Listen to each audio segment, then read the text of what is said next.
Friends, మీ కళ్ళ ముందే ప్రతిరోజు ఒక అద్భుతం జరుగుతోంది. అది మీ ఆలోచన విధానాన్నే మార్చేస్తుంది. మీరు దేన్నైతే పనికిరానిదిగా భావిస్తున్నారో అది నిజానికి ఎంత విలువైనదో అని మిమ్మల్ని ఆలోచింపచేస్తుంది. ప్రతిరోజు ఉదయం మీరు అసహించుకుంటూ ఇంటి బయట పడేసే ఆ చెత్త కుప్పను ఒక్కసారి ఊహించుకోండి. ఎందుకంటే అది మీ దృష్టిలో కేవలం గలీజు మాత్రమే. కానీ వాస్తవం అంతకంటే చాలా ఉత్కంఠభరితంగా మరియు ఆశ్చర్యకరంగా ఉంటుంది. ఎందుకంటే అదే పాత రద్దీ కాగితం ఇప్పుడు ఒక అద్భుతమైన ప్రక్రియ ద్వారా వెళుతోంది. అది తిరిగి మీ ఇంట్లోని అత్యంత ముఖ్యమైన భాగంలోకి చేరుకుంటుంది. ప్రపంచవ్యాప్తంగా ప్రతి ఏటా 200 కోట్ల టన్నుల కంటే ఎక్కువ చెత్త ఉత్పత్తి అవుతుంది. అయితే అందులో పెద్ద భాగం అంటే 26% కేవలం కాగితమే. ఇది మొత్తం భూమిని కప్పేయగల శక్తిని కలిగి ఉంది. కానీ అన్నిటికంటే ఆందోళన కలిగించే విషయం ఏమిటంటే ఒక సాధారణ కాగితానికి 7 సార్లు పునర్జన్మ ఇవ్వవచ్చు. ఈరోజు మేము మిమ్మల్ని రీసైక్లింగ్ ప్రాసెస్లోకి తీసుకెళ్తాము. అక్కడ ప్రతి సెకనుకు వందల టన్నుల చెత్త తన కొత్త జీవితం కోసం తహతహలాడుతుంది. ఈ వీడియోలోని ప్రతి క్షణం మిమ్మల్ని సస్పెన్స్తో నింపేస్తుంది. ఒక మురికి మరియు రద్దీ కాగితం మీ రోజువారీ అవసరాలకు ఉపయోగపడే తెల్లని మరియు మెత్తని కాగితంగా ఎలా మారుతుందో చూద్దాం. కానీ ముందుకు వెళ్లే ముందు ఒక చిన్న అభ్యర్థన. మీరు మా ఛానల్కి కొత్త అయితే తప్పకుండా సబ్స్క్రైబ్ చేసుకోండి మరియు వీడియో నచ్చితే లైక్ చేయడం మర్చిపోకండి. ఈ ఆశ్చర్యకరమైన ప్రయాణం మీ ఇంటి బయట ఉన్న ఒక సాధారణ చెత్త డబ్బాతో మొదలవుతుంది. ఒకసారి చెత్త అందులో పడిన తర్వాత అది మళ్ళీ మీ కంటికి కనిపించదు. ప్రతిరోజు ఉదయం భారీ రీసైక్లింగ్ ట్రక్కులు కాలనీల్లోకి వచ్చి ఆ చెత్త డబ్బాలని పైకి ఎత్తి అందులోని చెత్త మొత్తాన్ని తమలోకి తీసుకుంటాయి. ఈ ప్రక్రియ అంత వేగంగా క్రమబద్ధంగా జరుగుతుంది కాబట్టి దీని వెనుక ఒక పెద్ద వ్యవస్థ పనిచేస్తున్నదని మనం గమనించలేం. ఆ ట్రక్కులు నేరుగా సార్టింగ్ ఫెసిలిటీ వైపు వెళ్తాయి. అక్కడ రోజు సుమారు 500 టన్నుల చెత్త ఒక చోట చేరుతుంది. బయటకు చూస్తే అది పూర్తిగా పనికిరాని విలువలేని చెత్తలా అనిపిస్తుంది. కానీ నిజానికి అదే చెత్త కుప్పల్లో భవిష్యత్తుకు ఉపయోగపడే విలువైన వనరులు దాగి ఉంటాయి. ఆ ప్రదేశానికి అడుగు పెట్టగానే ఘాటైన వాసన, యంత్రాల శబ్దం కలిసి ఒక వింత ప్రపంచంలోకి తీసుకెళ్తాయి. అక్కడ ప్రతి పనికిరాని వస్తువు తన పాత రూపాన్ని వదిలి కొత్త ఉపయోగానికి మారేందుకు సిద్ధంగా ఉన్నట్లు కనిపిస్తుంది. చెత్తగా మొదలైన ప్రయాణం అక్కడి నుంచే విలువగా మారే దిశగా అడుగులు వేస్తుంది. ఈ చెత్త ప్లాంట్ లోపలికి ప్రవేశించినప్పుడు అది అత్యంత అధ్వాన్నమైన స్థితిలో ఉంటుంది. ఎందుకంటే అందులో నైలాన్, ప్లాస్టిక్ మరియు కుళ్ళిన ఆహారం కూడా కలిసి ఉంటాయి. ఈ గందరగోళం మధ్య నుండి పనికొచ్చే వస్తువులను తీయడం ఒక యుద్ధం గెలవడంతో సమానం. ఇదంతా ఒక పొడవైన కన్వేయర్ బెల్ట్పై వేయబడుతుంది. ఇక్కడ రక్షణ కవచాలు ధరించిన కార్మికులు తమ ప్రాణాలను పణంగా పెట్టి మాన్యువల్ సార్టింగ్ చేస్తారు. యంత్రాలను పాడు చేసే పెద్ద అశుద్ధులను తమ చేతులతో ఏరివేస్తారు. రబ్బరు గ్లౌజులు మరియు సేఫ్టీ గాగుల్స్ వెనుక ఉన్న ఈ వ్యక్తులు మీరు తాకడానికి కూడా ఇష్టపడని ఆ చెత్తతో నేరుగా తలపడతారు. కానీ అసలు మ్యాజిక్ అప్పుడే మొదలవుతుంది. ఆ చెత్త వైబ్రేటింగ్ మెటీరియల్ సపరేటర్ అనే యంత్రంలో పడినప్పుడు అది ఎంత గట్టిగా వణుకుతుందంటే తేలికపాటి కాగితం అంతా పైన తేలుతుంది మరియు బరువైన లోహాలు కింద పడిపోతాయి. సో ఇప్పుడు సార్టింగ్ ప్రక్రియ మరింత క్లిష్టంగా, మరింత ఆధునికంగా మారుతుంది. ఎందుకంటే ఈ దశలో మానవ కళ్ళకు, మానవ మేధస్సుకు అందని స్థాయిలో సాంకేతిక రంగంలోకి దిగుతుంది. కాగితం ముందుగా ఎయిర్ సెపరేటర్ అనే యంత్రంలోకి వెళ్తుంది. ఇక్కడ శక్తివంతమైన గాలి ప్రవాహాలు మరియు ఆధునిక ఆప్టికల్ సెన్సార్లు కలిసి పనిచేస్తాయి. కన్వేయర్ బెల్టుపై కదులుతున్న చెత్తను సెన్సార్లు క్షణాల్లో స్కాన్ చేస్తాయి. వెంటనే హై ప్రెజర్ ఎయిర్ జెట్స్ పనిచేసి కాగితానికి కలిసిపోయిన ప్లాస్టిక్ను గాలిలోకి ఎగురవేసి వేరు చేస్తాయి. అదే ఒకవేళ ఇంకా ఆధునిక ప్లాంట్లలో రోబోటిక్ ఆర్మ్స్ను ఉపయోగిస్తారు. ఇవి కంప్యూటర్ విజన్ టెక్నాలజీ సహాయంతో పనిచేస్తాయి. వాటి వేగం అంత ఎక్కువగా ఉంటుంది కాబట్టి మనం కనురెప్ప వేయగానే అవి అనేక వస్తువులను వేరు చేసి ఉంటాయి. చెత్త యొక్క ఆకారం, రంగు, పదార్థాన్ని గుర్తించి సరైన డబ్బాల్లోకి ఖచ్చితంగా విసిరివేస్తాయి. ఒక జీవ మెదడు నిర్ణయం తీసుకున్నట్లే ఈ సాంకేతికత మానవ శ్రమను గణనీయంగా తగ్గించడమే కాదు, చెత్తను శుద్ధి చేసే వేగాన్ని మరియు ఖచ్చితత్వాన్ని పూర్తిగా కొత్త స్థాయికి తీసుకెళ్తుంది. చెత్తగా కనిపించినది ఇక్కడ నుంచే విలువైన వనరుగా మారే దారిని మొదలు పెడుతుంది.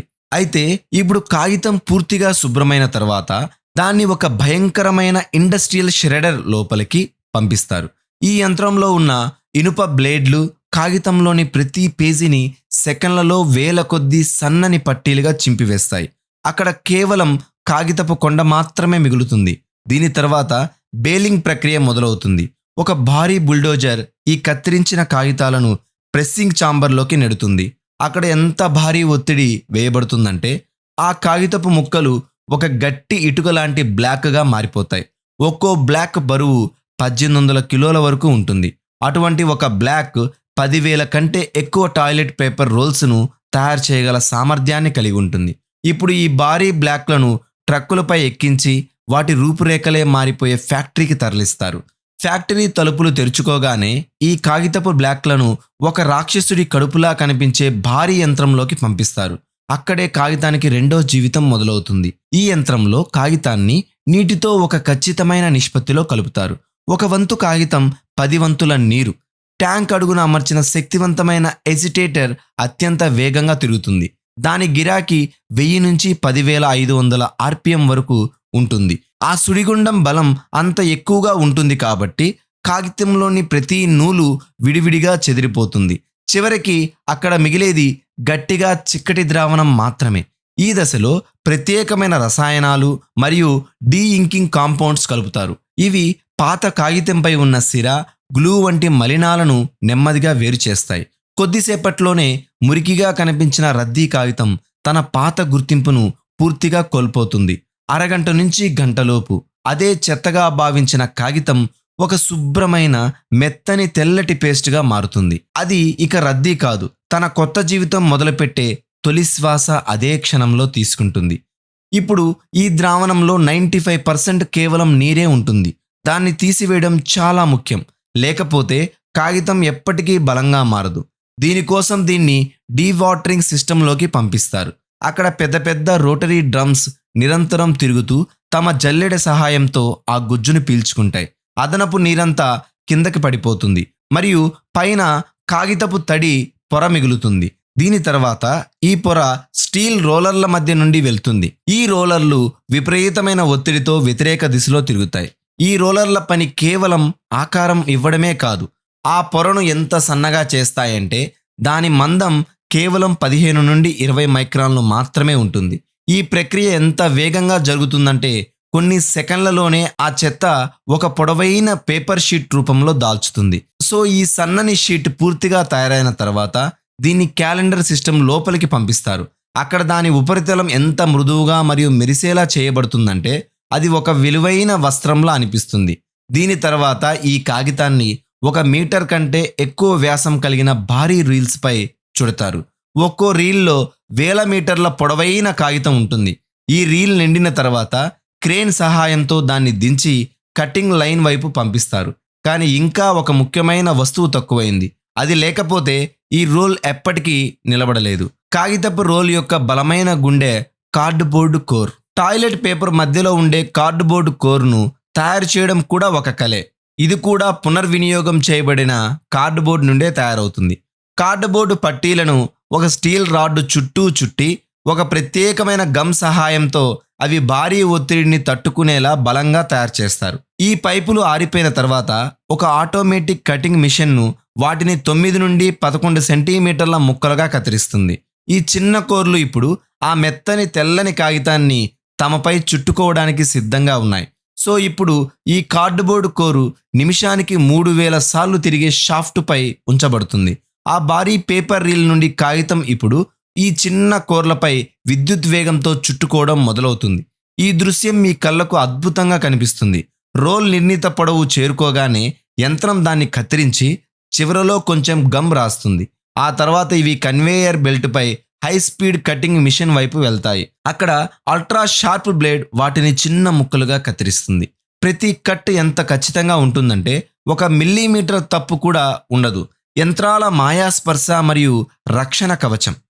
కటింగ్ తర్వాత ప్యాకింగ్ వంతు వస్తుంది. ఇక్కడ మనుషులు అవసరం లేకుండా యంత్రాలే బాధ్యత తీసుకుంటాయి.